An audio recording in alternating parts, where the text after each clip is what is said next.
نحمدہ ونصلی علی رسولہ الکریم اما بعد فاعوذ باللہ من الشیطان الرجیم بسم اللہ الرحمن الرحیم رب اشرح لی صدری ویسر لی امری واحلل عقدۃ من لسانی یفقہوا قولی ربی یسر ولا تعسر وتمم بالخیر۔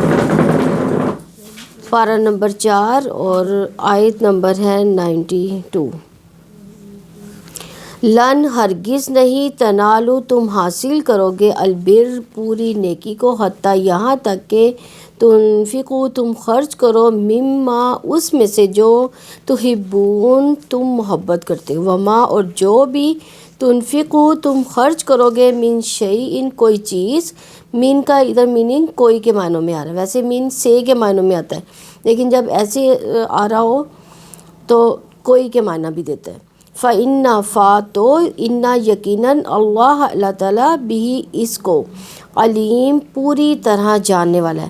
کلو تمام الطعامی کھانے کانا تھے ہلن حلال لبنی اسرائیل بنی اسرائیل کے لیے، الا مگر ما جو حرام کر چکے تھے اسرائیل یعنی یعقوب علیہ السلام کا لقب ہے یہ، علا اوپر نفسی اپنی جان کے، من قبل اس سے پہلے، ان یہ کہ تو نازل کی جاتی التورات تورات، کل آپ کہہ دے فاتو تم لے آؤ بالتورات تورات کو، فتلوہا پھر تم پڑھو اس کو، ان اگر کن تم ہو تم صادقین سچے، فمن پھر جس نے افطرا باندھا اللہ اللہ تعالیٰ کے اوپر الکاذبہ جھوٹ، من بعد ذالک اس کے یعنی اس کے بعد، فاولئک تو وہی لوگ ہیں ہم وہ سب الظالمون ظالم ہیں۔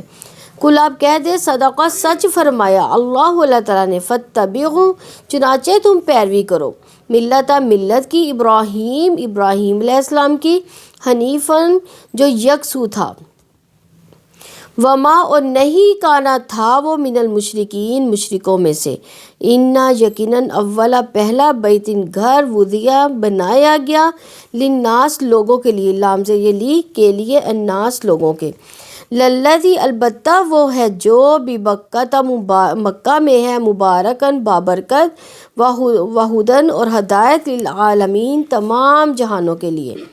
یہاں تمام کا لفظ کہاں سے آ رہا ہے؟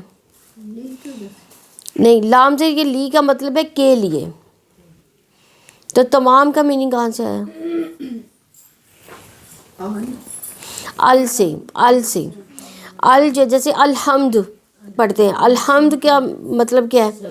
سب تعریف یعنی تمام تعریفیں، تو وہاں پہ تمام کہاں سے آ رہا ہے؟ ال سے، تو یہاں پہ بھی ال سے تمام کے معنی آ رہے ہیں، ٹھیک ہے، تمام جہانوں کے لیے، فیہ اس میں آیات و نشانیاں ہیں، بینات واضح، مقام ابراہیم میں، ومن اور جو داخلہ داخل ہوا اس میں، داخل ہوا اس میں، کانا ہو گیا وہ آمینہ امن والا، وللہ اور اللہ تعالیٰ کے لیے، علی الناس لوگوں پر، حج کرنا، البیتی بیت اللہ کا، من جو استطاعت رکھتا ہو، الیہ اس کی طرف، سبیلا راستے کی، ومن اور جس نے کفر کیا، فإن تو یقیناً اللہ تعالیٰ غنی بے نیاز ہے، عن العالمین تمام جہانوں سے۔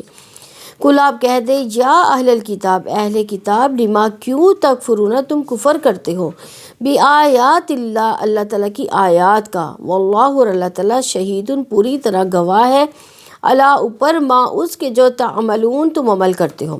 کل آپ کہہ دے یا اہل الکتابی اہل کتاب، لما کیوں تصدون تم روکتے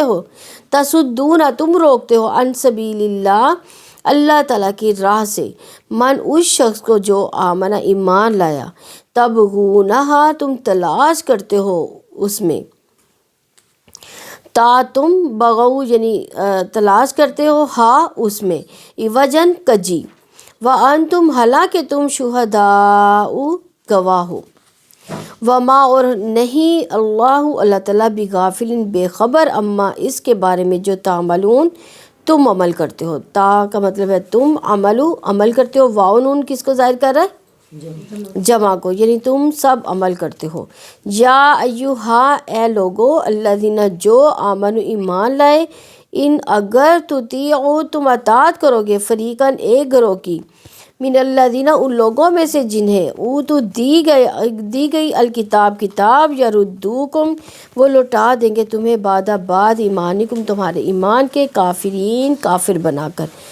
وکیفا اور کیسے، تکفرون تم کفر کرتے ہو، وانتم حالانکہ تم تتلا پڑھ کر سنائی جاتی ہے، علیکم تم پر، آیات اللہ اللہ تعالیٰ کی آیات، وفیکم اور تم میں سے رسول اس کا رسول ہے، ومن اور جو کوئی یعتصم مضبوطی سے پکڑے گا باللہ اللہ تعالیٰ کو، فقد تو یقیناً ہدیہ وہ ہدایت دیا گیا، الی صراط مستقیم سیدھے راستے کی طرف. رکوع نمبر 1 کی تفسیر دیکھتے ہیں. آیت نمبر 92 ہے، لن تنالوا البر حتى تنفقوا مما تحبون وما تنفقوا من شيء فإن الله به عليم. تم ہرگز پوری نیکی حاصل نہیں کرو گے یہاں تک کہ تم ان چیزوں میں سے خرچ کرو جن سے تم محبت کرتے ہو، اور جو بھی تم خرچ کرو گے اس کو یقیناً اللہ تعالیٰ پوری طرح جاننے والا ہے. یعنی تم ہرگز پوری نیکی حاصل نہیں کر سکتے جب تک کہ کیا نہ کرو گے، پسندیدہ چیز جو ہے، جو دل کو اچھی لگتی ہے، وہ مال جو تمہیں خود پسند ہے اس میں سے نہ خرچ کرو. یعنی ایمان کی نشانی دل پسند مال میں سے اخلاص کے ساتھ اللہ تعالیٰ کی راہ میں خرچ کرنا. البر جو ہے اعمال صالح یا جنت کے لیے استعمال ہوا ہے، اور البر سے مراد کمال چیز، رحمت، رضا اور جنت، یہ سارے مراد لیے جاتے ہیں. تو نیکی کا معیار کیا ہے؟ اللہ کی راہ میں دل پسند چیز خرچ کرنا. اس خوبی میں جتنا نقص ہوگا اتنا ہی نیک ہونے میں نقص ہوگا، اور ہم تو دیتے ہی نقص والی چیز ہے. ہم تو اپنی جو دل پسند چیز ہوتی ہے وہ تو کسی کو دیتے ہی نہیں ہیں. ہم کہتے کوئی دیکھے بھی نہ ہماری چیز، جب ہم پہن کے نکلے تبھی کوئی دیکھے. ایسے ہی ہے نا، ہم دکھانا بھی نہیں چاہتے کسی کو. ہم وہ ماڈرن پن استعمال کرتے ہیں کہ کوئی ہماری چیز کو نہ دیکھی ہو ہی نہ. اللہ تعالیٰ ہمیں ایسا بننے کی توفیق دے کہ جیسا اللہ تعالیٰ ہم سے راضی ہو جائے. تو نیکی کا معیار کیا ہے؟ اللہ کی راہ میں دل پسند خرچ کرنا. اس خوبی میں جتنا نقص ہوگا اتنا ہی نیک ہونے میں نقص ہوگا، کیونکہ اللہ تعالیٰ کی رضا کے لیے اس کے راستے میں بندوں کو ہر طرح سے خرچ کرنے کا ثواب ملتا ہے. حتیٰ تنفقوا مما تحبون، جہاں تک کہ تم ان چیزوں میں سے خرچ کرو جن سے تم محبت کرتے ہو. یعنی اس سے پتہ چلتا ہے کہ ساری اچھی چیزیں جو محبوب چیزیں ہیں، بلکہ ان میں سے بھی کچھ اللہ تعالیٰ کی راہ میں دینی چاہیے. جو محبوب چیزیں، جو اچھی چیزیں ہیں، ان میں بھی کچھ چیزیں چلے، ساری نہ دے، کچھ چیزیں دے دیں. اللہ تعالیٰ کی راہ میں محبوب مال خرچ کرنے سے یہ پتہ چلتا ہے کہ دل میں اللہ تعالیٰ کی کتنی محبت ہے، اور اسے یہ بھی پتہ چلتا ہے کہ اللہ تعالیٰ کی رضا، اس کی خوشی کتنی ہمیں عزیز ہے. اپنی محبوب ترین چیز اللہ تعالیٰ کی راہ میں قربان کر کے، عمدہ اشیاء خرچ کر کے، ضرورت مند ہونے کے باوجود ضرورت کی چیز اللہ تعالیٰ کی راہ میں دے کر نیکی کے اعلیٰ معیار تک پہنچا جا سکتا ہے. تو نیکی کے اعلیٰ معیار تک وہ شخص پہنچنا چاہتا ہے جو اللہ تعالیٰ کے کمال درجے کی محبت رکھتا ہے، اور کمال درجے کی انکساری اس میں ہوتی ہے. ہم تو آج کل یہ جو گیس نہیں آتی تو ہم کیا کرتے ہیں، ساری گیس کھینچ لیتے ہیں اور کسی کو نہیں دیتے. کوئی کیوں استعمال کرے؟ حالانکہ اتنی گیس پر بھی اگر ہر گھر میں اتنی گیس بھی آ رہی ہے نا تو ہر گھر کی ہنڈیاں بن سکتی ہے. لیکن ہمیں کتنا فلیم چاہیے؟ ہمیں اتنا فلیم چاہیے، اتنا فلیم ہو، ہم دونوں ہنڈیاں فٹافٹ بنا کے دونوں سائڈوں پہ. تو پھر بھی ہم بند نہیں کرتے، ہمیں تو ہیٹر بھی چاہیے سردیوں میں. ایسے ہی کرتے نا ہم لوگ. اگر ہم اپنے ہمسائے کا دھیان نہیں رکھیں گے نا تو ہم کہاں کی محبت ہمیں؟ ہم تو محبت نہیں کرتے. پھر اللہ کا تو ڈر نہ ہوا نا ہمیں. جب اللہ کا ڈر ہوگا تو پھر ہمارا ہر عمل جو ہے اللہ کی رضا کے لیے ہوگا. تو کمال محبت حاصل کرنے والا،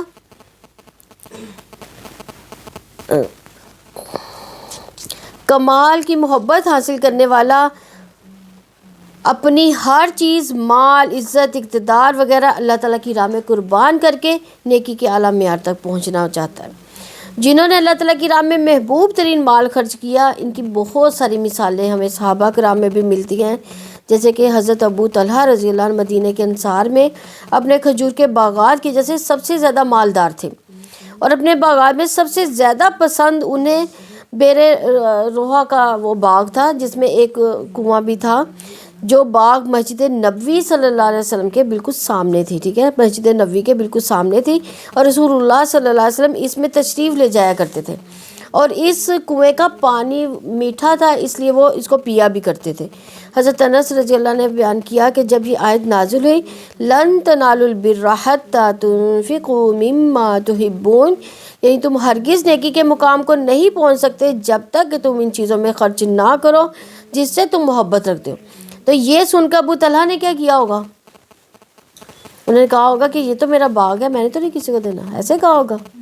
نہیں، انہوں نے کیا کیا؟ نبی صلی اللہ علیہ وسلم کی خدمت میں حاضر ہوئے اور عرض کیا، اے اللہ کے رسول صلی اللہ علیہ وسلم، اللہ تبارک تعالیٰ فرماتا ہے تم اس وقت تک نیکی کو نہیں پا سکتے جب تک کہ تم اپنی پیاری سے پیاری چیز نہ خرچ کرو، اور مجھے بیر روحا کا باغ سب سے زیادہ پیارا ہے، اور اس لیے میں اسے اللہ تعالیٰ کی راہ میں خیرات کرتا ہوں، تو اس کی نیکی، اس کے ذخیرہ آخرت ہونے کا امیدوار بھی ہوں کہ یہ مجھے آخرت میں اس کا ذخیرہ ملے گا۔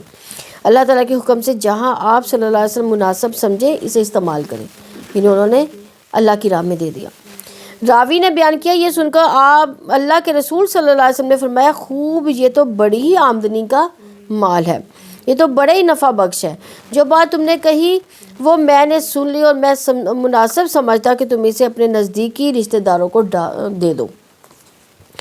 تو ابو طلحہ نے کیا کیا پھر؟ انہوں نے کہا کہ یا رسول اللہ صلی اللہ علیہ وسلم، میں ایسا ہی کروں گا۔ چنانچہ انہوں نے اسے اپنے رشتہ داروں اور چچا کے لڑکوں کو دے دیا۔ یہ بخاری کی 1461 نمبر حدیث ہے۔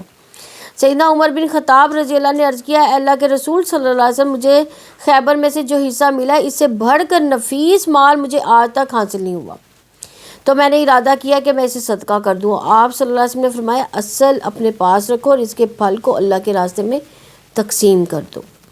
سیدنا عبداللہ بن عمر رضی اللہ عنہ نے ارشاد فرمایا کہ مجھے میری لونڈی مرجانہ بہت مرغوب ہے، یعنی مجھے بہت پسند ہے وہ جو میری لونڈی ہے، تو اسے آزاد کیے دیتا ہوں، تو انہوں نے خود آزاد کر دی تھی۔ فَإِنَّ اللَّهَ بِهِ عَلِيمٌ، یقیناً اللہ تعالیٰ پوری طرح جاننے والا ہے، یعنی اللہ تعالیٰ کس دل میں اللہ تعالیٰ کی کتنی محبت ہے، کس کو اللہ تعالیٰ کی رضا چاہیے، کس کی خوشی عزیز ہے، کون اللہ تعالیٰ کی راہ میں اپنی ضرورت کی چیزوں کو قربان کر کے نیکی کے اعلیٰ معیار تک پہنچنا چاہتا ہے، کون اللہ تعالیٰ کی راہ میں دل پسند چیز خرچ کرتا ہے، تو اللہ تعالیٰ اس کو سب کو جانتا ہے۔ اللہ تعالیٰ نے اپنی صفت علیم کے توسط سے یہ شعور دلایا کہ وہ تمہارے تمام اعمال کو، تمہاری نیتوں کو پوری طرح جاننے والا ہے، تمہیں نیتوں کے مطابق اس کی جزا دے گا۔ آیت نمبر 93 ہے، کل الطعام کان حلا لبنی اسرائیل الا ما حرم اسرائیل علی نفسہ من قبل ان تنزل التوراۃ قل فأتوا بالتوراۃ فاتلوها ان کنتم صادقین۔ تمام کھانے بنی اسرائیل کے لیے حلال تھے مگر جو اسرائیل یعنی یعقوب علیہ السلام نے اپنی جان پر حرام کر لیے تھے، اس سے پہلے کہ تورات نازل کی جاتی آپ کہہ دیں تو رات لاؤ پھر تم اس کو پڑھو اگر تم سچے ہو۔ یعنی یہودیوں نے پہلا اعتراض کیا تھا کہ مسلمان اگر ملت ابراہیمی پر ہیں تو اونٹ کا گوشت کیوں کھاتے ہیں، تو اس کا دودھ کیوں پیتے ہیں، یہ ان کا دعویٰ تھا۔ تو اس کے دعوے میں اللہ تعالیٰ نے ان کے اعتراضات کا جواب دیا۔ ان کا دوسرا اعتراض یہ تھا کہ مسلمانوں نے قبلہ کیوں تبدیل کر لیا جبکہ بیت المقدس تمام انبیاء کا قبلہ رہا ہے۔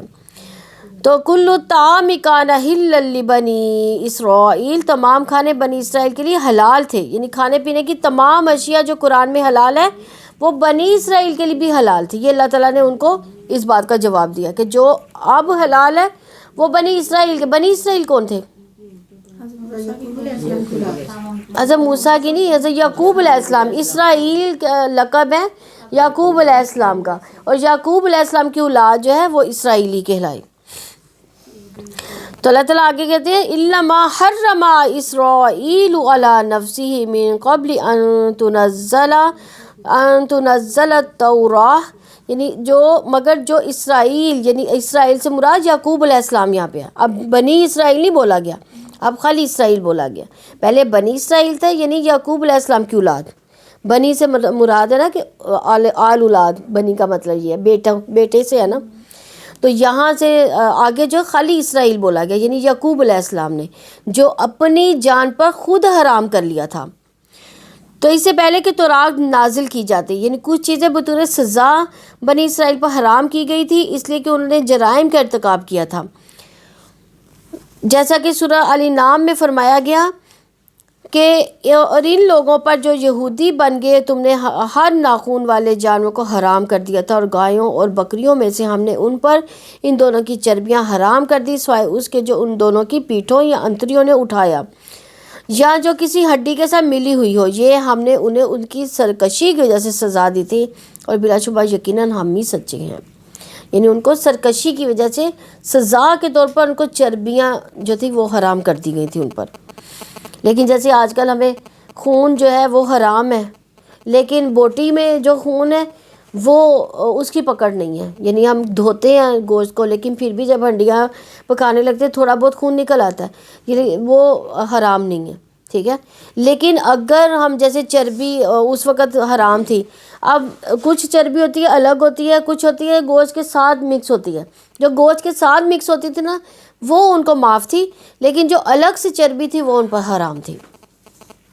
بس یہ جو ہفتے والے دن مچھلی کا شکار منع تھا، وہ شاید کون سی قوم تھی پڑھا ہوگا ہم نے، تو آج کے دور میں بھی یہ چیز منع ہے کہ ہفتے کو مچھلی نہیں کھانی؟ ہفتے کا دن نہیں منع، ہمارے لیے جمعے کا دن اللہ تعالیٰ نے مقرر کیا ہے، عبادت کا دن ہمارا جمعے کا، ان کے لیے ہفتے کا دن تھا، لیکن ہمارے لیے ہفتے کا دن نہیں، ہمارے لیے جمعے کا دن ہے۔ وہ میری نانی کا پرسوں فون آیا، آج نا ہم نے فش کھانی ہے، جمعہ ہے تو ہفتے کو منع ہے نا، تو اس لیے ہم نہیں کھاتے۔ تو میں نے کہا میری بات سنو، ہم لوگ نبی صلی اللہ علیہ وسلم کی امت میں سے ہیں، جس امت کو یہ منع تھی یہ ان کے لیے خاص تھا، ہاں جی، تو انہوں نے اپنے آپ پہ یہ خاص رکھا ہوا ہے، ہم نے ہفتے کو مچھلی نہیں کھانی۔ تو میں نے کہا اچھا میں پوچھ کے تم لوگوں کو بتاؤں گی۔ آگے اللہ تعالیٰ فرماتے ہیں اِلَّا مَا حَرَّمَ إِسْرَائِيلُ عَلَى نَفْسِهِ، مگر جو اسرائیل یعنی یعقوب علیہ السلام نے اپنی جان پر حرام کر لیے تھے۔ حضرت یعقوب علیہ السلام نے اپنے اوپر کیا حرام کیا تھا اور کیوں حضرت یعقوب علیہ السلام نے یہ نظر مانی تھی کہ اگر اللہ تعالیٰ نے مجھے شفا دے گا تو میں کھانے پینے کی سب سے پیاری چیز چھوڑ دوں گا۔ تو جب انہیں صحت ملی تو انہوں نے اونٹ کا گوشت اور دودھ چھوڑ دیا، یعنی ان کو یہ سب سے زیادہ پسند ہوگا۔ حضرت یعقوب علیہ السلام کی اولاد نے بھی اسی طریقے کو اپنا لیا کہ انہوں نے بھی اونٹ کا گوشت اور دودھ اپنے اوپر حرام کر لیا۔ تو کھانے پینے کی ہر چیز اصطلاحاً حلال ہے سوائے اس کے جس میں کوئی کراہت یا خرابی ہو۔ تو بعض چیزیں مخصوص حالات کے پیش نظر حرام کی گئی تھی، حالات بدل جائے تو حرمت ختم ہو جاتی ہے۔ کھانے پینے کی اشیاء کے بارے میں بنی اسرائیل کی اس غلط فہمی کو دور کیا گیا، جو چیزیں تورات میں حرام ہیں وہ قرآن مجید میں حلال ہیں۔ تو تورات میں بعض چیزیں یہودیوں کے ظلم و سرکشی کی وجہ سے حرام کی گئی تھی، جیسا کہ سورہ النساء آیت نمبر 160 اور سورہ الانعام کی آیت نمبر 146 سے پتہ چلتا ہے کہ یہ حرمت بطور سزا تھی۔ حضرت ابراہیم علیہ السلام کے زمانے میں وہ چیزیں حرام نہیں تھی، حضرت یعقوب علیہ السلام نے خود اپنے اوپر اونٹ کا گوشت اور دودھ حرام کر لیا تھا۔ قُلْ فَأْتُوا بِالتَّوْرَاةِ فَاتْلُوهَا إِن كُنتُمْ صَادِقِينَ، آپ کہہ دیں تورات لاؤ پھر تم اس کو پڑھو اگر تم سچے ہو۔ یعنی یہودیوں نے کہا گیا ہے کہ اگر تمہیں یقین نہیں آتا تو تورات لے آؤ، اسے پڑھ کر سناؤ، اگر تم سچے ہو تو بات واضح ہو جائے گی۔ ترمذی نے ابن عباس رضی اللہ عنہ سے روایت کی ہے کہ یہودیوں نے نبی کریم صلی اللہ علیہ وسلم سے کہا کہ مجھے بتائیے کہ یعقوب نے اپنے اوپر کس چیز کو حرام کیا تھا، تو آپ صلی اللہ علیہ وسلم نے فرمایا کہ وہ بادیہ میں رہتے تھے تو انہیں عرق النساء کی بیماری تھی، انہیں بطور علاج یہی سمجھ آیا کہ ان کا گوشت اور دودھ چھوڑے، چنانچہ انہوں نے اسے اپنے اوپر حرام کر لیا تھا۔ یہودیوں نے کہا کہ آپ نے سچ کہا۔ احمد کی روایت سے یہ پتہ چلتا ہے کہ انہوں نے دونوں چیزوں کو بطور نظر اپنے اوپر حرام کر لیا تھا، یعنی انہوں نے خود اپنے اوپر حرام کی تھی۔ آیت نمبر 94 ہے فَمَنِ افْتَرَىٰ عَلَى اللَّهِ الْكَذِبَ مِن بَعْدِ ذَلِكَ فَأُولَٰئِكَ هُمُ الظَّالِمُونَ۔ پھر جس نے اس کے بعد بھی اللہ تعالیٰ پر جھوٹ باندھا تو وہی لوگ ظالم ہیں، یعنی پھر جس نے اس کے بعد بھی اللہ تعالیٰ پر جھوٹ باندھا، یعنی یہاں جھوٹ باندھنے سے مراد کیا ہے؟ اسلام اور مسلمانوں پر جھوٹے اعتراضات کیے، تو یعنی انہوں نے اعتراضات کیے تھے نا، جھوٹے اعتراضات کرنا یعنی وہ جھوٹ باندھنے کے برابر ہے۔ من بعد ذالک، اس کے بعد، یعنی اللہ تعالیٰ کی طرف سے حق واضح ہو جانے کے بعد بھی اگر وہ اعتراض کرتا ہے، فَأُولَٰئِکَ هُمُ الظَّالِمُونَ، تو وہی ظالم ہے۔ ظالموں کا ظلم یہ ہے کہ وہ سچائی پر پردہ ڈالتے ہیں، اللہ تعالیٰ پر جھوٹ باندھتے ہیں، تو جھوٹے اعتراضات کرتے ہیں، سچائی کو تسلیم ہی نہیں کرتے۔ اللہ تعالیٰ پر جھوٹ باندھ کر انسان اپنی ذات پر ظلم کرتا ہے جب وہ اللہ تعالیٰ کے حلال کیے ہوئے کو حرام کر لیتا ہے۔ جو احکامات اللہ تعالیٰ نے نہیں دیے ان کی طرف منسوب کر کے انسان اللہ تعالیٰ پر، یعنی انسان اصل میں اللہ پر ظلم نہیں کرتا، اپنے اوپر ظلم کر بیٹھتا ہے۔ آیت نمبر 95 ہے قُلْ صَدَقَ اللَّهُ فَاتَّبِعُوا مِلَّةَ إِبْرَاهِيمَ حَنِيفًا وَمَا كَانَ مِنَ الْمُشْرِكِينَ۔ آپ کہہ دو کہ اللہ تعالیٰ نے سچ فرمایا، چنانچہ ابراہیم کی ملت کی پیروی کرو جو یکسو تھا اور مشرکوں میں سے نہ تھا۔ یعنی اللہ تعالیٰ نے سچ واضح کر دیا کہ بیت اللہ حضرت ابراہیم علیہ السلام، حضرت اسماعیل علیہ السلام نے تعمیر کیا تھا۔ اللہ تعالیٰ نے اسے قبلہ اور جائے عبادت بنایا تھا۔ تمام کھانے بنی اسرائیل کے لیے حلال تھے، مگر جو اسرائیل یعنی یعقوب علیہ السلام نے تورات نازل ہونے سے پہلے اپنے اوپر حرام کیے تھے، یعنی ابھی تورات نازل نہیں ہوئی تھی، یعنی طعام کی یہ قسم پہلے حلال تھی، بعد میں یعقوب علیہ السلام اور اس کی اولاد پر حرام کر دی گئی۔ اور ثابت کیا ہوا کہ اللہ تعالیٰ سچا ہے، یہود جھوٹے ہیں، اس لیے اب انہیں یہودیت چھوڑ کر ملت ابراہیم یعنی دین اسلام کو اختیار کر لینا چاہیے۔ ملت ابراہیم سے کیا مراد ہے؟ یعنی ملت اسلام ہی اصل میں ملت ابراہیم ہے۔ ملت ابراہیم سے مراد زندگی کے وہ طور طریقے، وہ دین جو حضرت ابراہیم علیہ السلام نے اپنی زندگی میں اختیار کیا، یعنی اللہ تعالیٰ کو ایک مانا، یکسو ہو کر رہیں، اس کے لیے اپنا سب کچھ قربان کرنے کے لیے وہ تیار رہیں۔ تو ملت ابراہیم توحید پر قائم ہے اور وہ قرآن کی شریعت ہے جس کو محمد صلی اللہ علیہ وآلہ وسلم لے کر آئے، اور وہ حق ہے جس میں کوئی شک نہیں ہے۔ فَاتَّبِعُوا مِلَّةَ إِبْرَاهِيمَ حَنِيفًا، چنانچہ ابراہیم کی ملت کی پیروی کرو جو یکسو تھا۔ حضرت ابراہیم علیہ السلام کی پیروی کی دعوت کیوں دے گئی؟ چنانچہ ابراہیم کی ملت کی پیروی جو یکسو تھا، یہودی اپنے آپ کو حضرت ابراہیم علیہ السلام کے وارث کی حیثیت سے پیش کرتے تھے، اس لیے انہیں حضرت ابراہیم علیہ السلام کے دین کی حقیقت بتائی گئی کہ حضرت ابراہیم علیہ السلام کے دین کی حقیقت انہیں بتائی گئی کہ ہر قسم کے شرک سے نفرت کرنا، صرف اللہ تعالیٰ کی طرف رخ کرنا ہی اصل دین ابراہیمی ہے، اس لیے اس کی پیروی کرو۔ کیونکہ یہودی یہ کہتے تھے نا کہ حضرت ابراہیم علیہ السلام جو تھے وہ یہودی تھے، اور عیسائی کہتے تھے حضرت ابراہیم علیہ السلام عیسائی تھے، یعنی ان دونوں کی انہوں نے اللہ تعالیٰ نے تردید کر دی ہے کہ یہ وہ غلط تھے، اصل میں وہ دین حنیف پر تھے۔ حنیف کسے کہتے ہیں؟ یکسو ہونے کو کہتے ہیں، وہ جو ایک ہی طرف اپنا رخ کرنے والا ہو، یعنی کس کی طرف ان کا رخ تھا؟ اللہ تعالیٰ کی طرف رخ کرنے والے تھے۔ حضرت ابراہیم علیہ السلام یکسو تھے، وہ مشرک نہیں تھے، اس سے مراد کہ وہ صرف اللہ تعالیٰ سے امیدیں باندھنے والے تھے، اسی پر بھروسہ کرنے والے تھے، اسی کو اپنا سب کچھ ماننے والے تھے۔ آیت نمبر 96 ہے ان اول بیت وضع للناس للذی ببکۃ مبارکا وہدی للعالمین، یقیناً پہلا گھر جو لوگوں کے لیے بنایا گیا وہی ہے جو مکہ میں ہے، تمام جہانوں کے لیے بابرکت اور ہدایت۔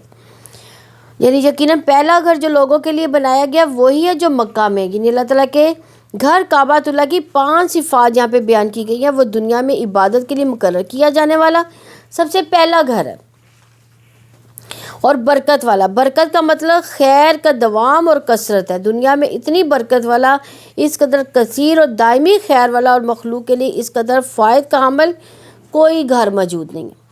اور دوسرا گھر کون سا تھا؟ دوسرا گھر کون سا تھا؟ پہلا تو تھا نا وہ بیت المقدس تھا پہلا. نہیں، وہ دوسرا گھر تھا تعمیر ہونے والا. تعمیر ہونے والوں میں سے پہلا گھر جو تھا وہ کعبہ تھا، ٹھیک ہے، اور دوسرا بیت المقدس تھا. لیکن قبلہ جو ہے انبیاء کا قبلہ جو تھا پہلے بیت المقدس تھا اور بعد میں نبی صلی اللہ علیہ وسلم کے لیے کعبہ رکھا گیا. یعنی اللہ تعالیٰ یہاں پہ یہ گواہی دے رہے ہیں کہ سب سے پہلا گھر جو اللہ تعالیٰ نے تعمیر کیا تھا وہ خانہ کعبہ ہی تھا. تو وہ ہدایت ہے. ہدایت دینے والے کے بجائے ہدایت یعنی مصدر کے لفظ بولنے کا مبالغے کا مفہوم پایا جاتا ہے اس میں. گویا یہ خود سراپا ہدایت ہے. اس میں آیات بینات یعنی واضح نشانیاں موجود ہیں جن کی 40 سے زیادہ ہے. اس میں داخل ہونے والے کے لیے امن ہی امن ہے. تو بیت اللہ کو قبلہ بنانے کے بارے میں یہودیوں کا یہ اعتراض تھا کہ پچھلے انبیاء علیہ السلام کا قبلہ تو بیت المقدس تھا، تو اب کیوں یہ والا ہو گیا؟ تو بیت اللہ کے بارے میں جو کچھ اللہ تعالیٰ نے کہا سچ کہا. بیت اللہ کو حضرت ابراہیم علیہ السلام، حضرت اسماعیل علیہ السلام نے تعمیر کیا تھا. یہ زمین پر پہلا گھر تھا جو اللہ تعالیٰ کی عبادت کے لیے بنایا گیا تھا. دوسرا گھر بیت المقدس تھا. اس کو قبلہ یعنی ایک جائے عبادت بنایا گیا. یہودیوں کے دوسرے اعتراض کا جواب یہ ہے کہ وہ کہتے تھے کہ بیت المقدس سب سے پہلا عبادت کا گھر ہے. تو ابو ذر رضی اللہ عنہ کی روایت ہے کہ میں نے پوچھا اے اللہ کے رسول صلی اللہ علیہ وسلم روئے زمین پر کون سی مسجد پہلے بنائی گئی؟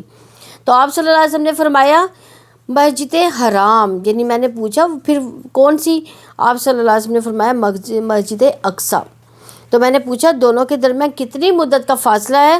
تو آپ صلی اللہ علیہ وسلم نے فرمایا 40 سال کا. یعنی 40 سال کے بعد بیت المقدس تعمیر ہوا.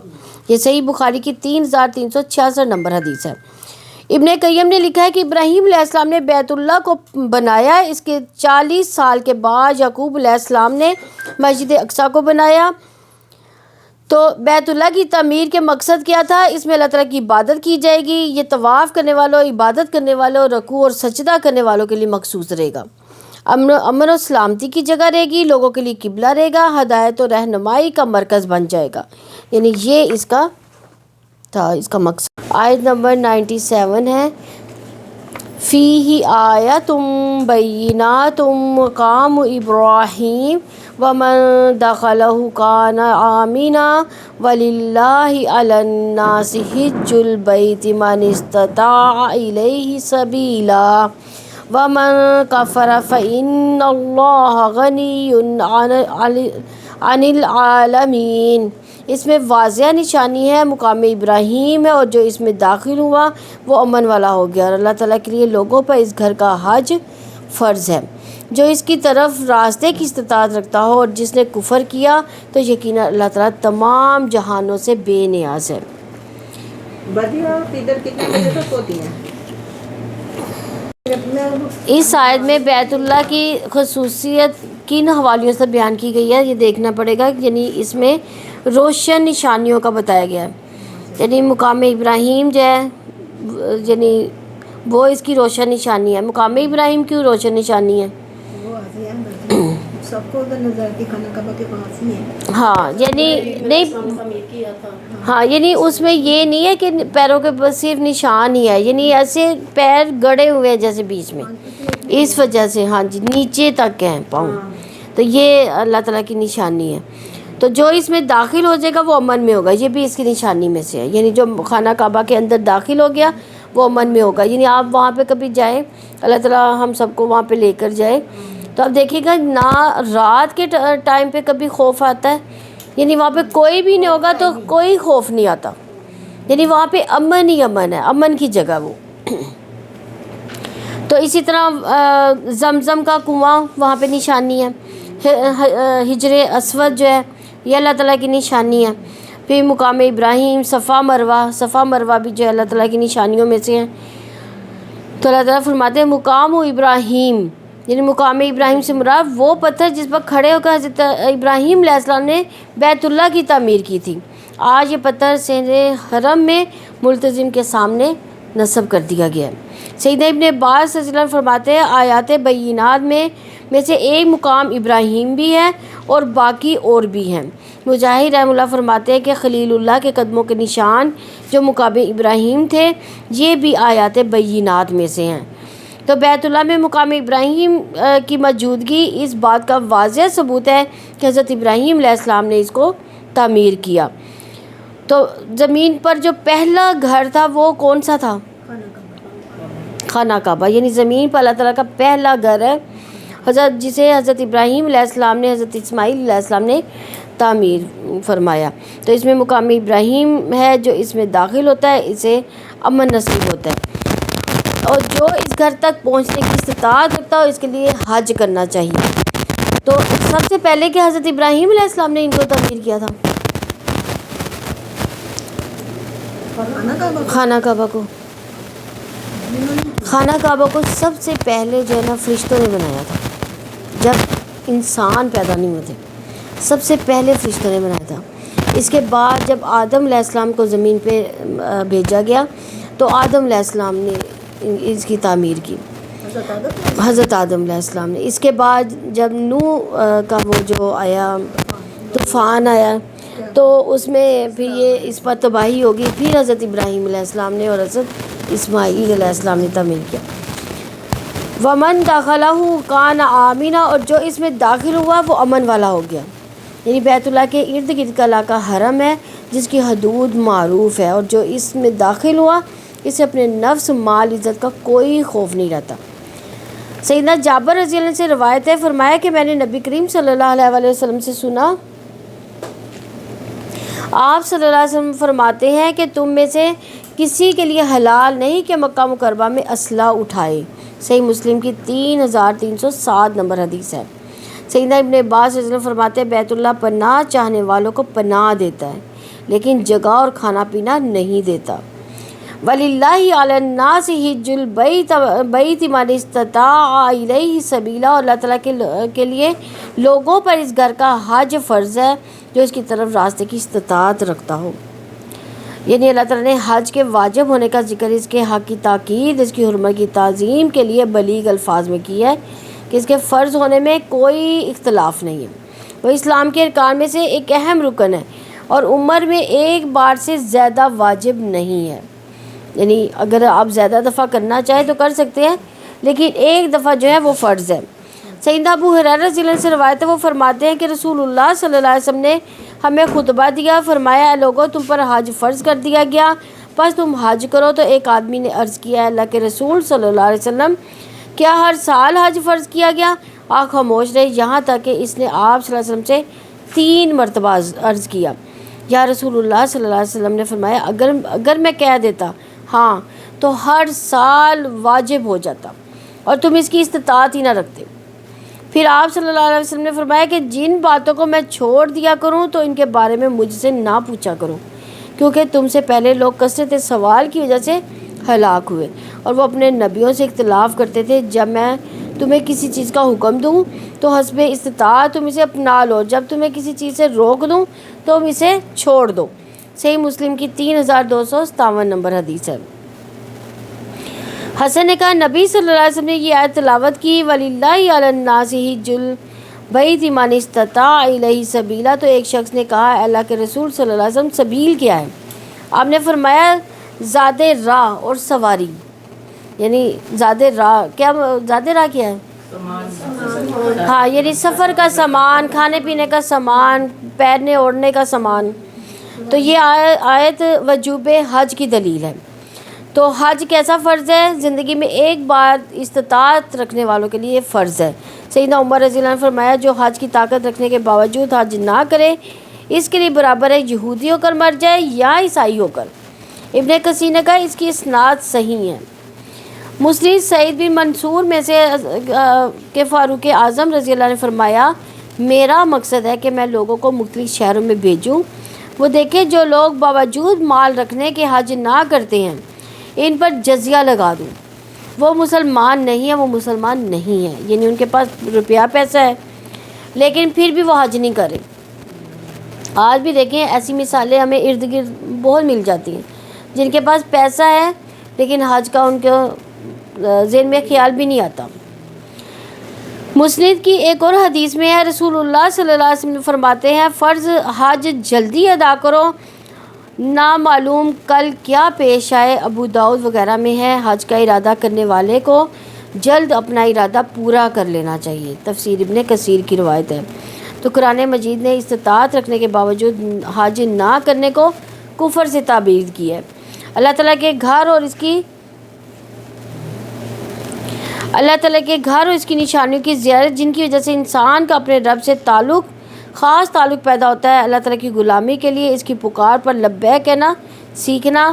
ہر سال دنیا کے گوشے گوشے سے مسلمان جمع ہو تاکہ ان کے درمیان ایک عالمگیر وحدت پیدا ہو، اللہ تعالیٰ کے بندوں کے درمیان مساوات پیدا کر کے انسانیت کو اسلام کی طرف راغب کرنا، احرام کی پابندیوں سے یہ پیغام دینا کہ انسانیت کو امن دین اسلام کے ماسوا کسی اور نظام سے نہیں مل سکتا۔ امن کس میں ہے؟ صرف دین اسلام میں ہے۔ اب دیکھیں کہ مکہ کو اللہ تعالیٰ نے امن کی جگہ بنا دیا گیا۔ کیسا امن ہے وہاں پہ کہ انسان پودوں کو بھی اکھاڑنا جو ہے وہ بھی گناہ میں آتا ہے، کسی کیڑے مکوڑے کو مارنا تو دور کی بات ہے۔ حالانکہ ہم جو ہے اس کو کئی لوگ جو ہے پہلے اس وقت تو جاندار نہیں سمجھتے تھے پودوں کو، لیکن پودوں کو بھی وَمَن كَفَرَ فَإِنَّ اللَّهَ غَنِيٌّ عَنِ الْعَالَمِينَ، اور جس نے کفر کیا تو یقیناً اللہ تعالیٰ تمام جہانوں سے بے نیاز ہے۔ اللہ تعالیٰ کے جہان والوں سے بے نیاز ہونے سے مراد کہ اللہ تعالیٰ کے دنیا جہان والوں سے، یعنی اللہ تعالیٰ کو تمہارے حج کی ضرورت نہیں ہے، یہ فقط تمہاری ضرورت ہے۔ اس سے مراد یہ بھی ہے کہ اللہ تعالیٰ کے احکامات کی انسان کو ضرورت ہے، اللہ تعالیٰ کو نہیں۔ اگر وہ ان احکامات کی پرواہ نہ کرے تو اللہ تعالیٰ جو ہے اللہ تعالیٰ کو انسان کوئی جو ہے وہ نقصان نہیں پہنچا سکتا۔ اللہ تعالیٰ کی صفت غنا کا اثبات ان مشرک قوموں کے رد میں ہے جن کے دیوی دیوتاؤں کا وجود ان کی پجاریوں ہی کے دم سے قائم ہے، اور وہ دیوتا اپنے کھانے پینے تک کے لیے اپنے پجاریوں کے محتاج ہیں۔ یہاں کفر کرنے سے مراد حج نہ کرنا ہے۔ قرآن مجید نے استطاعت رکھنے کے باوجود حج نہ کرنے کو کفر سے تعبیر دی ہے۔ آیت نمبر 98 ہے، قُلْ جَاءَ أَهْلَ الْكِتَابِ لِمَا تَكْفُرُونَ بِآيَاتِ اللَّهِ وَاللَّهُ شَهِيدٌ عَلَى مَا تَعْمَلُونَ، آپ کہہ دیں کہ اہل کتاب تم اللہ تعالیٰ کی آیات کا کفر کیوں کرتے ہو، حالانکہ جو تم عمل کرتے ہو اللہ تعالیٰ اس پر گواہ ہے۔ یعنی اہل کتاب نے اللہ تعالیٰ کی آیات کے ساتھ کفر کیا، انہوں نے اللہ تعالیٰ کے پہلے گھر کا انکار کیا۔ کون سا پہلا گھر؟ خانہ کعبہ کا۔ بیت المقدس جو ہے وہ دوسرے نمبر پہ تعمیر کرنے والا اللہ کا گھر ہے، یعنی پہلا جو اللہ تعالیٰ کا گھر تھا وہ خانہ کعبہ تھا، دوسرا تعمیر کیا گیا گھر جو تھا وہ بیت المقدس تھا۔ لیکن جس کو قبلہ بنایا گیا، قبلہ اول بیت المقدس ہے اور قبلہ دوم جو ہے بیت اللہ ہے۔ ٹھیک ہے، اس بات کی سمجھ آئی ہے؟ بیت اللہ خانہ کعبہ کو بیت المقدس پہلا جو تعمیر ہونے والا گھر ہے نا، جو پہلے جو دنیا میں جو پہلا گھر تعمیر کیا گیا وہ خانہ کعبہ ہے، اس کے 40 سال کے بعد بیت المقدس جو ہے تعمیر کیا گیا۔ ٹھیک ہے، اور جو ہے قبلہ اول بیت المقدس ہے، ٹھیک ہے، جس کی طرف رخ کر کے نماز پڑھی جاتی ہے، اور قبلہ دوم جو ہے خانہ کعبہ ہے۔ تو یہودیوں نے کیا کیا تھا؟ یہودیوں نے، عیسائیوں نے کہ اس گھر کا انکار کیا تھا، بیت المقدس کا انکار نہیں کیا تھا، بیت اللہ کا انکار کیا تھا، وہ دوسرے نمبر پہ تھا نا۔ اللہ تعالیٰ کے نبی صلی اللہ علیہ وسلم پر یہ فرض ہوا تھا نا کہ بیت المقدس کی طرف رخ کر کے نہیں اب نماز پڑھی جائے گی، بیت اللہ کی طرف کر کے نماز پڑھی جائے گی۔ تو انہوں نے کیا کیا تھا کہ اس کا انکار کر دیا تھا، خانہ کعبہ کو، ہاں جی ایک ہی ہے۔ انہوں نے اللہ تعالیٰ کے قائم کردہ حلال و حرام کا انکار کیا، یعنی جو حلال چیزیں تھیں ان کا بھی انکار کر دیا، جو حرام چیزیں تھیں ان کا بھی انکار کر دیا، یعنی انہوں نے اپنے حلال حرام بنائے ہوئے تھے۔ انہوں نے اللہ تعالیٰ کی نبیوں کا انکار کیا، یعنی نبیوں کا نہ صرف انکار کیا بلکہ ان کو قتل بھی کیا، نعوذ باللہ۔ انہوں نے اللہ تعالیٰ کی کتابوں کا بھی انکار کر دیا، یعنی قرآن مجید کو سرے سے مانتے ہی نہیں ہیں، وہ ایک دوسرے کی کتابوں کو بھی نہیں مانتے وہ۔ قل جا اہل الکتاب لما تکفرون بآیات اللہ واللہ شہید علی ما تعملون، اہل کتاب تم اللہ تعالیٰ کی آیات کا کفر کیوں کرتے ہو، حالانکہ جو تم عمل کرتے ہو اللہ تعالیٰ اس پر گواہ ہے۔ تو اس ڈراوے کا پہلا اثر یہ ہو سکتا ہے کہ اہل کتاب پر اپنی اصلیت واضح ہو جاتی، جب وہ خود کو بڑا مومن سمجھتے ہیں لیکن حقیقت میں کفر کر رہے ہیں۔ دوسرا اثر یہ ہو سکتا ہے کہ اہل کتاب سے دھوکہ کھانے والے مومنوں کی آنکھیں کھل جائیں، انہیں پتہ چل جائے کہ اہل کتاب غلط ہے اور اہل اسلام سچے ہیں۔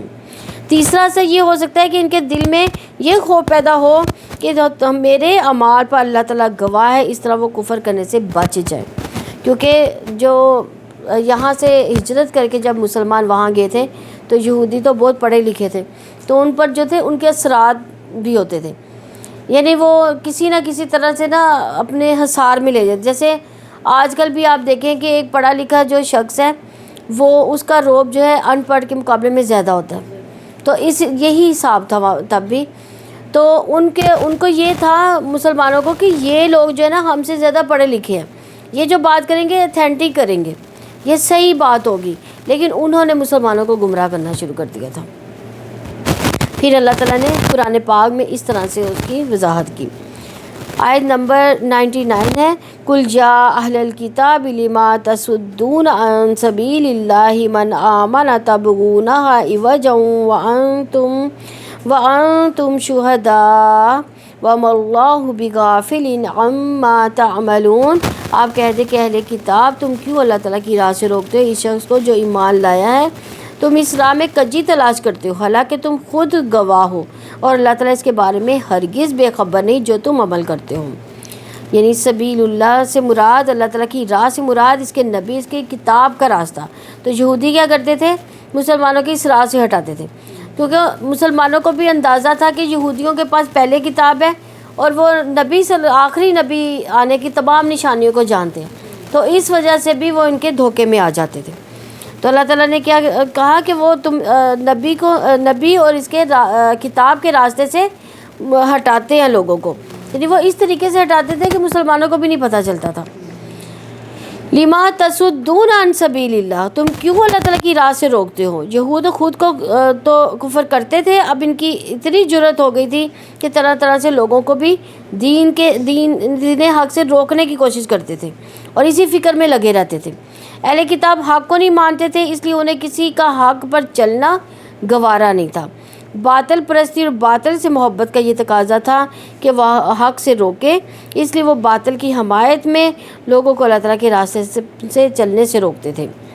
جب بھی انسانوں کو اللہ تعالیٰ کے راستے سے روکا جاتا ہے تو ان کے معاملات خراب ہو جاتے ہیں، ان کے اندر سے استقامت ختم ہو جاتی ہے، اچھائی برائی کے پیمانے جو انسان کے خراب ہو جاتے ہیں، زمین کے نظام کا ہر شعبہ ٹیڑھا ہو جاتا ہے، مثلاً تعلیمی اور معاشی نظام خراب ہو جاتا ہے، انسانی زندگی میں بگاڑ آتا ہے، کیونکہ ایسی صورت میں زندگی سیدھے راستے کی بجائے بگاڑ کے راستے پر چلتی ہے۔ جیسے ہم نے اگر گاڑی میں کہیں جانا، اگر راستہ بھول جائیں تو کیا ہوگا، بھٹک جائیں گے نا، ادھر ادھر چلے جائیں گے۔ اگر سیدھا راستہ ہوگا تو ہم جلدی پہنچ جائیں گے، اگر نہیں ہوگا تو بھٹکے ہی رہ جائیں گے۔ اسی طرح زندگی کا بھی معاملہ ہے، اگر ہمارا راستہ خراب ہو گیا تو ہم بھٹکتے ہی رہ جائیں گے۔ تو خدا نہ خواستہ اسی طرح موت ہو گئی تو کیا بنے گا۔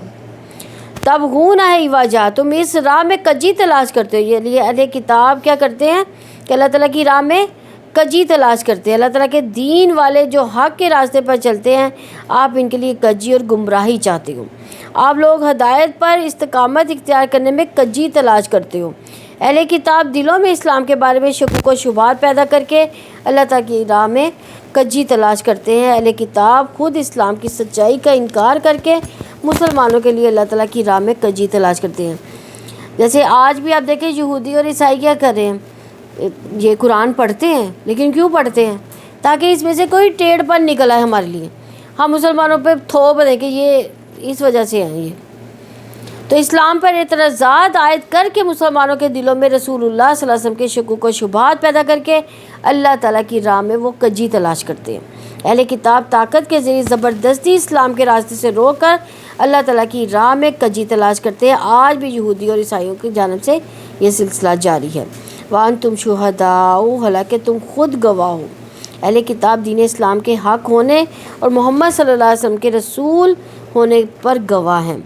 تو پہلے انبیاء علیہ السلام پر جو کتابیں نازل ہوئی اور جنہیں یہودی پڑھتے ہیں، ان کی وجہ سے یہودی دین اسلام اور محمد صلی اللہ علیہ وسلم کے رسول ہونے کے گواہ بنے۔ عبداللہ بن ابی جعفر اپنے والد سے اللہ تعالیٰ کے اس قول وَأَنْتُمْ شُهَدَاء کے بارے میں روایت بیان کرتے ہیں کہ تم خود اس پر گواہ ہو جو کتاب اللہ میں سے پڑھتے ہو کہ محمد رسول اللہ صلی اللہ علیہ وسلم اللہ کے رسول ہیں، اور یہ کہ اسلام اللہ تعالیٰ کا دین ہے، تم اسے اپنے پاس تورات اور انجیل میں لکھا ہوا پاتے ہو۔ وَمَا اللَّهُ بِغَافِلٍ عَمَّا تَعْمَلُونَ، اور اللہ تعالیٰ اس کے بارے میں ہرگز بے خبر نہیں جو تم عمل کرتے ہو، یعنی اللہ تعالیٰ کو ہر بات کی خبر ہے، اور تم اپنے اعمال سے غافل ہو مگر اللہ تعالیٰ تمہارے اعمال سے کبھی غافل نہیں ہے۔ آیت نمبر 100 ہے، یا ایھا الذین آمنوا ان تطیعوا فریقا من الذین اوتوا الکتاب یردوکم بعد ایمانکم کافرین، اے لوگوں جو ایمان لائے ہو اگر تم ان لوگوں میں سے ایک گروہ کی اطاعت کرو گے جنہیں کتاب دی گئی تو وہ تمہارے ایمان کے بعد تمہیں کافر بنا کر لوٹا دیں گے۔ ابن اسحاق اور ابن شیخ نے زید بن اسلم سے روایت نقل کی ہے کہ شماس بن قیس یہودی اوس اور خزرج کے درمیان سے گزرا، ان کو آپس میں باتیں کرتا ہوا دیکھ کر حسد کیا کہ زمانہ جاہلیت میں ان میں کس قدر دشمنی تھی اور اب آپس میں کس قدر ان کے درمیان محبت ہے۔ یعنی آپ کو پتہ ہے یہ پہلے زمانہ جاہلیت میں ان کی کتنی مطلب سالوں سال ان کی لڑائیاں چلتی رہتی تھیں اور قتل در قتل ہی ہوتے رہتے تھے۔ تو اب وہ یہودی وہاں سے گزرا تو اس کو یہ تھا کہ ان میں کیسے یہ جو ہے اتنی محبت پیدا ہوگی، چنانچہ اس سے برداشت نہیں ہوا تو آ کر یہودی نوجوان کو حکم دیا کہ اوس اور خزرج کے مسلمانوں کی مجلس میں جا کر بیٹھے اور جنگ بعث کا ذکر فرمائے اور ان کو وہ وقت یاد دلائے۔ چنانچہ اس نے آ کر ایسا ہی کیا۔ اس کی یہ باتیں سن کر انہوں نے آپس میں لڑائی اور ایک دوسرے پر فخر شروع کر دیا۔ قبیلہ اوس سے اوس بن کیزی اور خزرج سے جبار بن جعفر، یہ دونوں آدمی کھڑے ہو گئے اور آپس میں گفتگو کی، جس سے دونوں قبائل غصے میں تیار ہو گئے۔ اس چیز کی اطلاع رسول اکرم صلی اللہ علیہ وسلم تک پہنچی، آپ وہاں تشریف لائے، ان کو نصیحت کر کے آپس میں صلح کرا دی۔ ان سب حضرات نے آپ کی بات کو یعنی انہوں نے سنا اور اطاعت اور فرمانبرداری کر کے اپنی گردنیں جھکا دیں۔ یعنی ہے تو وہ صحابی تھے نا، صحابی رسول تھے، مسلمان ہو چکے تھے، لیکن یہودی وہاں سے گزرا تو اس نے ان میں پھوٹ ڈلوا دی، لیکن نبی صلی اللہ علیہ وسلم کے سامنے پھر بھی انہوں نے سر جھکا دی۔ انہوں نے کہا کہ ہم یہ لڑائی چھوڑ دیں۔ اللہ تعالیٰ نے قبیلہ اوس اور خزرج اور جو اس کے ساتھ ہیں ان کے بارے میں یا ایھا الذین آمنوا یہ آیت کریمہ نازل فرمائی، اور شماس بن قیس کے بارے میں قل یا اہل الکتاب لم تصدون عن سبیل اللہ والی آیت نازل فرمائی۔ تو کیا فرمایا گیا؟ ایمان والو اگر تم ان لوگوں میں سے ایک گروہ کی اطاعت کرو گے جنہیں کتاب دی گئی، یعنی اللہ تعالیٰ نے مومنوں کو یہودیوں کے مکر و فریب اور ان کی سازشوں سے ہمیشہ بچ کر رہنے کی تنبیہ کی ہے۔ اس سے مراد اسلام سے کینہ رکھنے والے گروہ جن میں شماس بن قیس یہودی اور اس کے ساتھی تھے، جو اوس اور خزرج کے درمیان فتنے کی صورتحال پیدا کرنا چاہتے تھے، لیکن عبرت ان کے خاص سبب میں نہیں، اس کے عموم میں عبرت ہے۔ یہودی اور عیسائی اور امت اسلامیہ کی تباہی اور بربادی میں ہمیشہ مصروف رہے۔ آپ دیکھیں آج بھی آپ دیکھیں یہودی اور عیسائیوں نے یہی سازشیں کی ہوئی ہیں نا، تو مسلمان سے جدا ہے۔ کوئی کہتا ہے میں اہل حدیث ہوں، کوئی کہتا ہے میں اہل سنت ہوں، کوئی کہتا ہے میں دیوبند ہوں، یعنی وہ آپس میں ایک دوسرے کو کافر اور آپس میں ہی لڑائیاں ہماری اتنی ہیں کہ ہمیں سمجھ ہی نہیں آتی کہ ہم کون سا دین اپنائیں، یعنی اس قدر لڑائی کروائی ہوئی ہے انہوں نے۔ تو ہر مسلمان کا فرض ہے کہ شک و شبہات میں مبتلا کرنے والوں کی باتیں نہ سنیں، اس میں دین کی سلامتی ہے، کیونکہ بحث کرنے سے شبہات پڑتے ہیں۔ ہمیں دین اسلام پر عمل کرنا چاہیے، ہمیں کسی فرقے کے ساتھ نہیں ہونا چاہیے۔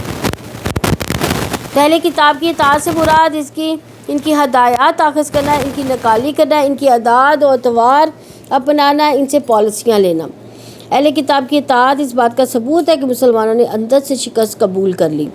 اہل کتاب کی اطاعت اس بات کا ثبوت ہے کہ امت مسلمہ قیادت کے مقام سے دستبردار ہو گئی۔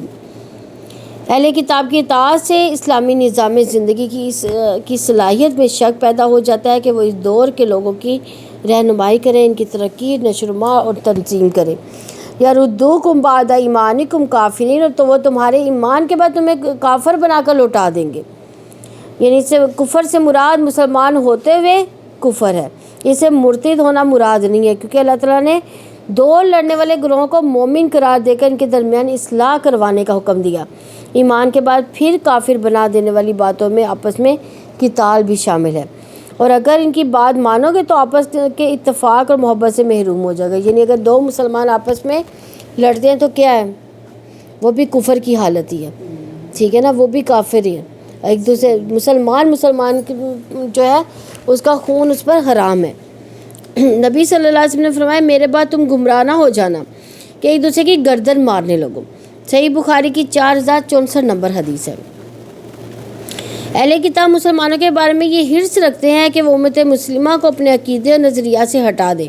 اس مقصد کے حصول کے لیے وہ ساری قوت لگاتے ہیں، خفیہ مکر و فریب کرتے ہیں، منافقین سے مدد لیتے ہیں، لوگوں کو اندر سے اسلام سے دور کرنے کے لیے غیر اسلامی نظاموں کو خوبصورت بنا کر پیش کرتے ہیں، اس امت پر ایسی قیادت مسلط کرتے ہیں جو اسلامی نہیں ہوتی۔ آیت نمبر 101 ہے وَكَيْفَ تَكْفُرُونَ وَأَنْتُمْ تُتْلَى عَلَيْكُمْ آيَاتُ اللَّهِ وَفِيكُمْ رَسُولُهُ وَمَن يَعْتَصِم بِاللَّهِ فَقَدْ هُدِيَ إِلَىٰ صِرَاطٍ مُسْتَقِيمٍ، اور تم کیسے کفر کرتے ہو حالانکہ تمہیں اللہ تعالیٰ کی آیات پڑھ کر سنائی جا رہی ہیں اور تمہارے درمیان اس کا رسول بھی موجود ہے، اور جو اللہ تعالیٰ کے دین کو مضبوطی سے پکڑے گا تو یقیناً وہ سیدھے راستے کی طرف ہدایت دیا گیا۔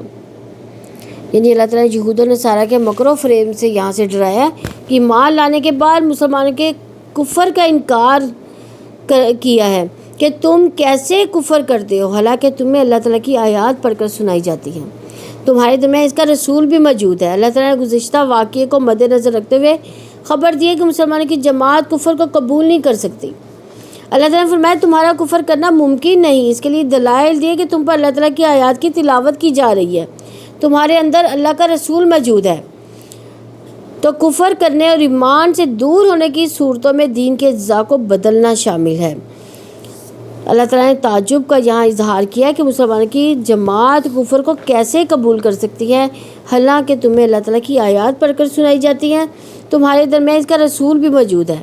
آیات اللہ سے مراد قرآن کریم کی تلاوت کرنا، وفیکم رسول، اور تمہارے درمیان اس کے رسول بھی موجود ہے۔ رسول سے مراد نبی صلی اللہ علیہ وسلم جو ہادی، مبشر اور نذیر ہیں، جو اللہ تعالیٰ کے دین کو مضبوطی سے پکڑنے کی طرف ہدایت دیتے ہیں۔ ہدایت و کمال کے راستے پر چلنے کے لیے دین کو مضبوطی سے پکڑنے والوں کو بشارت دی گئی ہے۔ بھائی یعتصم باللہ، جو اللہ تعالیٰ کے دین کو مضبوطی سے پکڑے گا، اس سے مراد اللہ تعالیٰ کی کتاب اور نبی صلی اللہ علیہ وسلم کی سنت کو مضبوطی سے پکڑے گا۔ اللہ تعالیٰ کی کتاب کو کیسے مضبوطی سے پکڑے گا؟ ہاں، اس کو پڑھنا، اس کو سمجھنا اور اس پر عمل کرنا۔ اور نبی صلی اللہ علیہ وسلم کی سنت کو وہ کیسے مضبوطی سے پکڑے گا؟ ہاں، جو بھی نبی صلی اللہ علیہ وسلم کے طریقے پر چلے گا وہی مضبوطی سے پکڑے گا۔ تو اس سے مراد اللہ تعالیٰ کی اطاعت، اس کے دین کو مضبوطی سے تھام لینا، فقد ہدی الی صراط مستقیم، تو یقیناً وہ سیدھے راستے کی طرف ہدایت دیا گیا، یعنی صراط مستقیم پر چلنے کی توفیق دی جاتی ہے۔ اس طرح سے اسے اللہ کی رضا، اللہ تعالیٰ کے عذاب سے نجات اور جنت کے راستے پر چلا دیا جائے گا۔ تو اسی لیے تو ہم 5 وقت نماز میں کیا کہتے ہیں؟ اہدنا الصراط المستقیم، اللہ تعالیٰ ہمیں سیدھے راستے پر چلا دے، اللہ تعالیٰ ہم سب کو ہدایت دے اور اس پر چلنے کی توفیق عطا فرمائے۔ سبحانک اللہم و بحمدک، نشہد ان لا الہ الا انت، نستغفرک و نتوب الیک۔